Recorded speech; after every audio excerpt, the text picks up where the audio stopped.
Block committee গঠন কৰা হ'ল সেই কমিটিৰ প্ৰেচিডেণ্ট ছেক্ৰেটাৰীকে আদি কৰি সকলোলৈকে মোৰ আন্তৰিক শুভেচ্ছা জ্ঞাপন কৰিছোঁ। বৈনৱৈ কাম নৈতিক অপৰবাই আমি আশা কৰিম আপোনালোকে এটা শক্তিশালী কমিটি হিচাপে এই অঞ্চলত কাম কৰি যাব আৰু দেখিয়ে শক্তিশালী লাগিছে, কাম আৰু শক্তিশালী হ'ব। আজি আৰম্ভহে, গতিকে আমাৰ সম্পূৰ্ণ বিশ্বাস আছে আপোনালোকে সম্পূৰ্ণৰূপে এই এৰিয়াটোত এই ব্লকটোত আমাৰ APBৰ উত্থান আনিব পাৰিব। আৰু তেনেকৈ মই যি প্ৰাইমাৰী কমিটি গঠন কৰা হ'ল, প্ৰাইমাৰী কমিটিলৈ आफादगिरि आरो नेमफोरखौ लानानै गासैनोबो आंनि गाहाम हामलायथि बावहरबाय। आसा खालामो नोंथांमोना जाबायदि खामानि मावनांगौ जोंनि APBखौ आवगायहोनो बेबायदि खामानि मावलांनो हागोन आरो हानायनि जिथु साहस, बे साहसखौ जोङो गावबा गाव लाखिनो नांगोन आरो बेबायदिनो जोङो आवगायनो नांगोन। এইটো এপ্ৰিচিয়েট কৰিবলগীয়া, কাৰণ এটি নতুন পাৰ্টিৰ সাহস কৰি ৰিস্ক লৈ অহাটো অত্যন্ত ডাঙৰ কথা আৰু আপোনালোকেই আচল অৰ্থত মানে যুঁজিবলৈ অহা মানুহ। সেইকাৰণে মই অন্তৰৰ পৰা ধন্যবাদ দিছোঁ। কাৰণ गोदान हान्जा मोनसेयावहाय मानसिया साहस खालामा, रिस्क लाया।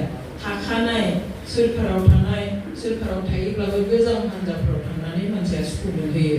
गिनांगौ गैया, बेवहाय जेबो रिस्क लानांगौ गैया। नाथाय नोंथांमोना जायफ्रा दिनै गोदान मोनसे हान्जा दादों, बे हान्जायाव गियान लाना साहस खालामनानै रिस्क लानानै फैनाया जोबोद गेदेर बाथ्रा। आं बेवहाय साबायखर बावदों, गोजोननाय बावदों। लोगोसे आं आसा खालामो जे नोंथांमोनानो थारैनो सोरनिबा सायाव सोनारनानै नङा, नाथाय गावनो मावनो होननानै बावसोमनो होननानै फैदों। बेवहाय नोंथांमोनखौ साबायखर बावदों आरो बे स्पिरिटखौ जेब्लाबो लाखिनो थाखाय आङो गोरबोनिफ्राय खावलायनाय थाबाय।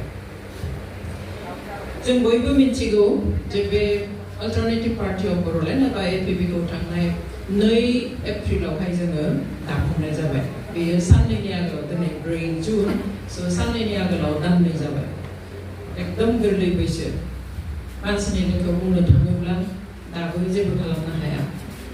बेवहाय जोङो बैसोनि लेखा जों आवगायगासिनो। जों जेराव थांनांगौ दायो, स्पेशली जोङो district committee, block committee, primary committee आरो बुथ कमिटि दानायाव जोङो खामानि मावगासिनो। स्ट्राक्चार लेभेलखौ जोङो विदिन दिस मान्थ, बे जुन दाननि गेजेराव जोङो कमप्लिट खालामनो नागिरदों आरो मेक्सिमामावनो दायो दानायाबो जाखांबाय। आरो बेबायदिनो चिरां जिल्लायाव जों दिनै आगान होजेननाय जाबाय आरो ब्लक कमिटिखौ दाजेनबाय जेला जों आरो लासैनो गुबुन ब्लक आरो चिरां डिस्ट्रिक्ट कमिटिखौबो दानो हासिगोन होननानै जोङो आसा खालामो। जोंहा मोनसे सोंलु फैयो जे मानो आरो गोदान राजखान्थि हान्जा, नङा होमबा? गोबाङा गोबां खोथा बुंदों। सोरबाया सोंखारिदों, सोरबाया निन्दा खालामदों, सोरबाया बुंदों जे गावबा गावनि पावारनि थाखाय दादों होननानै। मानो नांगौबो जोंहा बर' हारियावहाय मोननै BPF आरो UPPL हान्जा मोननै थासेयाव मानो आरो गोदान APB दाखो? हारिखौसो गुलाय गुजाय खालामनोसै, बर' हारिनि भटफोरखौ गावस्राहोनोसै, बायदि बायदि खोथा बुंदों।